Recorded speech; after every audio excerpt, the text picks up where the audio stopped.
Hello and welcome to Projector, and on this episode, death is running in the family in Final Destination Bloodlines.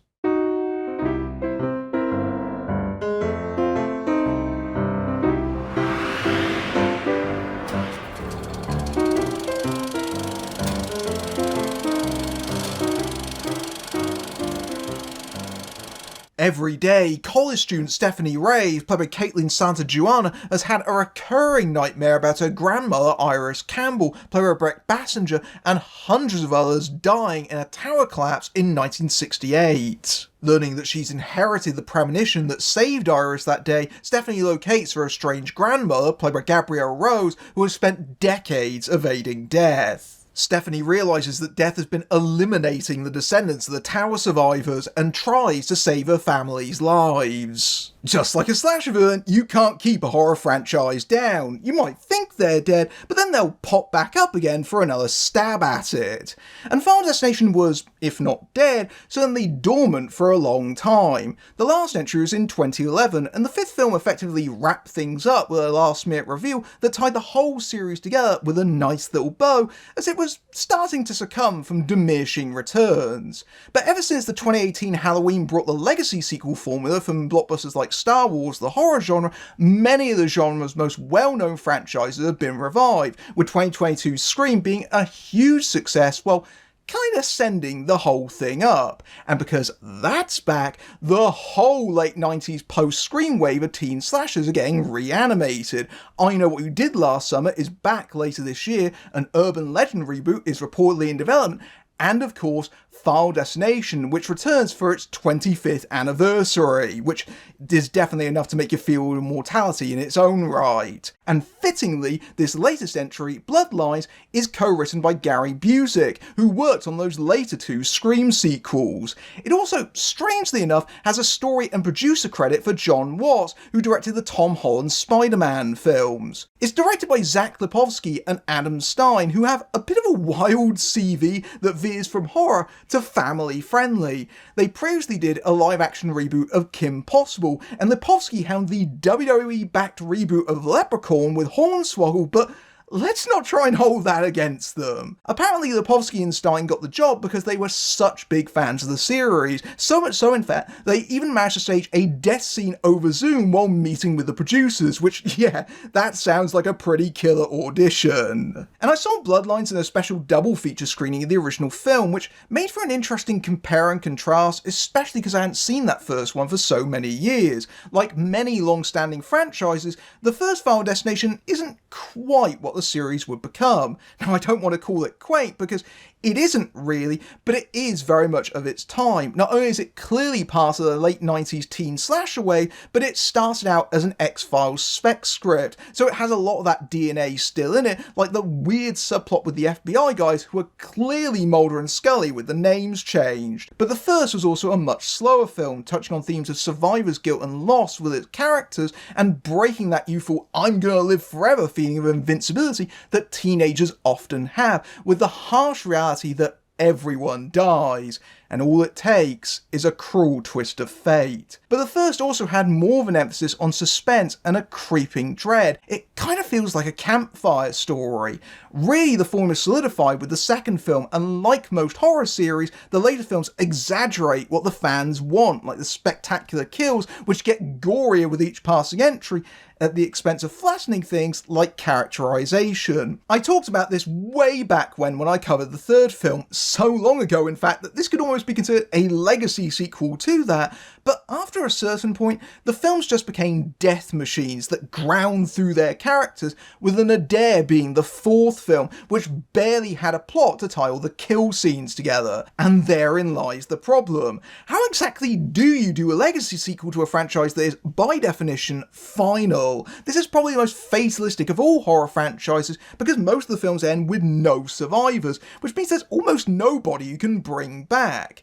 But if you don't have a legacy, you can always make one. So this entry adds another wrinkle, because now we have a familial angle with the idea that death is systematically working its way through generations of survivors from this instigating terror incident, and it's all about protecting the literal legacy of the family line. So not only have we got a whole new set of characters, but also the heavy implication, but if not completely outright stated, that all the previous Final Destination characters could have all been linked together. That doesn't quite hold water when you think about it, but still, it's an interesting way of trying to tie this new entry to the older films. And the film's opening prologue might actually be the best part. The whole 60s section is quite lengthy. It's the first 20 minutes of the film, which plays out like a little mini Final Destination movie in its own right, and it's like if they took the Tower of Terror and put it on steroids. These films always try to begin with a huge accident, but even by this series standards, this is certainly the biggest and most spectacular they've ever done. Just multiple setups slowly building up is this absolute crescendo of carnage. It's a brilliantly staged sequence with bodies flying everywhere, and the series' dark humour played up to such cartoonish levels that they even throw in people having grand pianos drop on their heads like a gory Looney Tunes cartoon. It's just every possible anxiety you could have about being in a tall building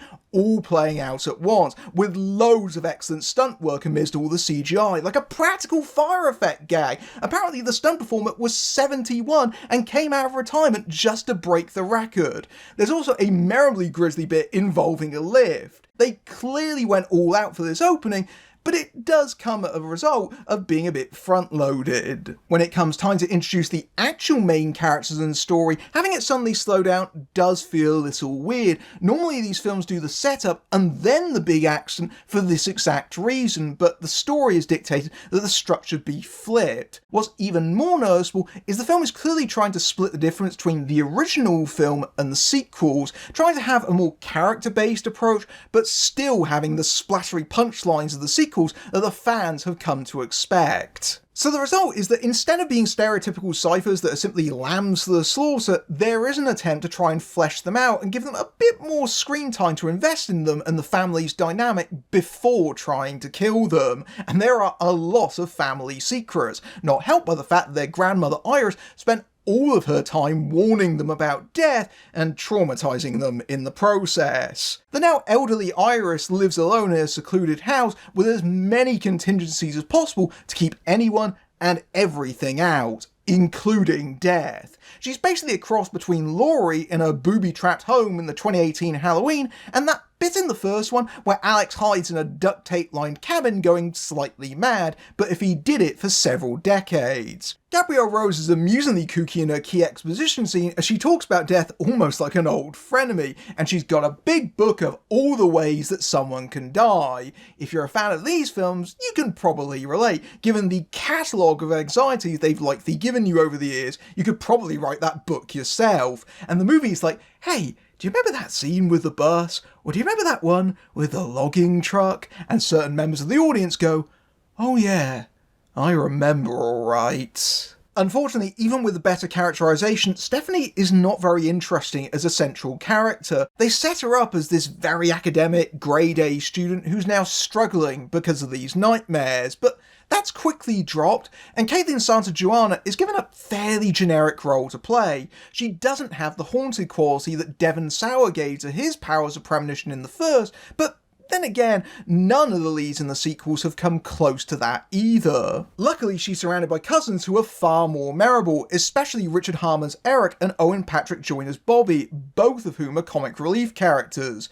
Eric is a tattooist and the black sheep of the family, the one who is always finding himself in the midst of trouble, but he's also always trying to look out for the sweet-natured, peanut-allergic Bobby. And there's a genuine brotherly dynamic to the performances that meant that I was surprisingly invested in those two. As you can likely tell, because there's a big convoluted family tree, you do have a lot of characters, and that does cause some pacing issues and bloat, especially with Stefani's issues with her estranged mother Darlene, played by Raya Kilstead, who lives in a motorhome, which is a fairly cliched subplot, but also Tonally, it sometimes wants you to invest in the family emotionally, but they'll be comically flippant about their demises, and maybe they should have had some more outrageous family revelations to up the camp value and balance it out instead. But maybe it's also because the film isn't truly invested in it either. The whole death in the family angle was already seen earlier this year in The Monkey, which, as I pointed out at the time, stole some of the thunder from this new Final Destination.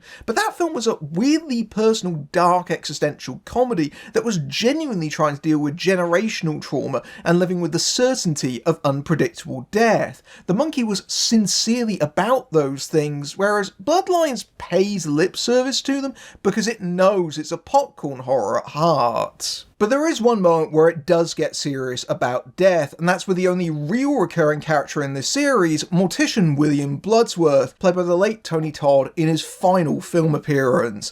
The movie is dedicated to him, and Bloodsworth has mostly been an exposition character, popping up for a scene to explain the rules to the characters, but Todd's imposing presence and commanding voice, the ones that made him a genre icon as Candyman, gave the character a chilling, mysterious menace that made him memorable. And there's been a lot of fan theories about Bloodsworth over the years, and I suspect that some might be annoyed this film largely dispels those. Frankly, I didn't care about that, because what mattered to me was seeing Todd for one last time, because it is very obvious that it was written with the knowledge that he was gravely ill. There's a finality to it, because it was intended as a farewell. It's very comparable to that scene with Val Kilmer's Iceman in Top Gun Maverick, especially the way it treats Todd with a great amount of respect and dignity.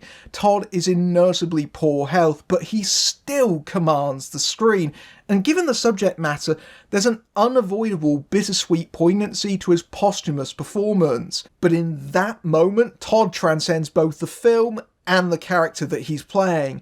We're watching an actor who knows that he's dying and confronting his own mortality. It's very affecting. Apparently, the Posky and Stein told Todd to improvise his last lines instead of what had been scripted for him, and the result is a genuinely moving monologue about appreciating the time that we have left, made even more heartfelt from someone who knows his own time is very limited. For a franchise that often handles death in a very glib way, it's an extraordinary moment that gives Todd a beautiful send-off. It's very emotional. I can't believe a Final Destination film made me shed a tear, but this is a truly special moment.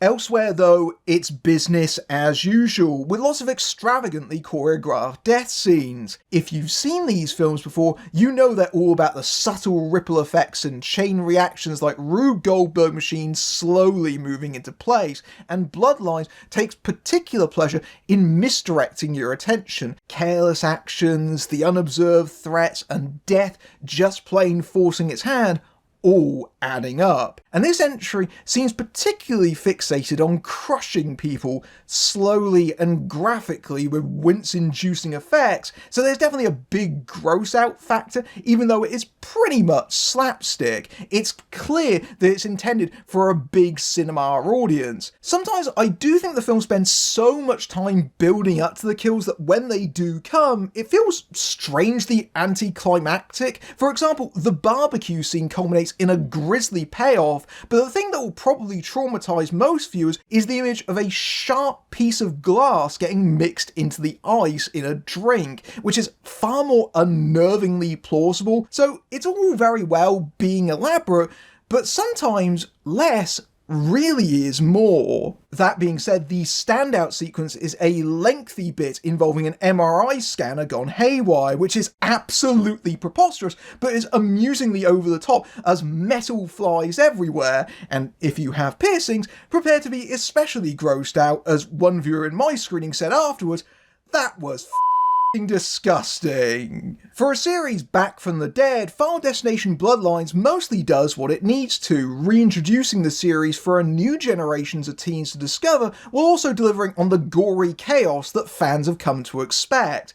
As I said, the film perhaps peaks a little bit early with its extended prologue, and the attempts to try and make the characters more distinctive does aid this entry, even if it does mean the tone is somewhat uneven at points, and Tony Todd gets a classy swan song. Aside from the setup, it isn't really doing anything new or different from its predecessors, but it is a fun ride for horror fans, even if ultimately it's somewhat disposable. But you know horror franchises, they never say die. But seriously though, do you remember that bit with the logging truck? If you like this review and you want to support my work, you can give me a tip at my Ko-fi page, or my YouTube Super Thanks feature, which is right below the video. Or you can keep my channel alive over at my Patreon, where you can see my videos early among other perks, including access to my Discord server, and you can also join YouTube memberships for similar perks. Or you can just simply like, share and subscribe, it really does help. Until next time, I'm Matthew Buck, fading out.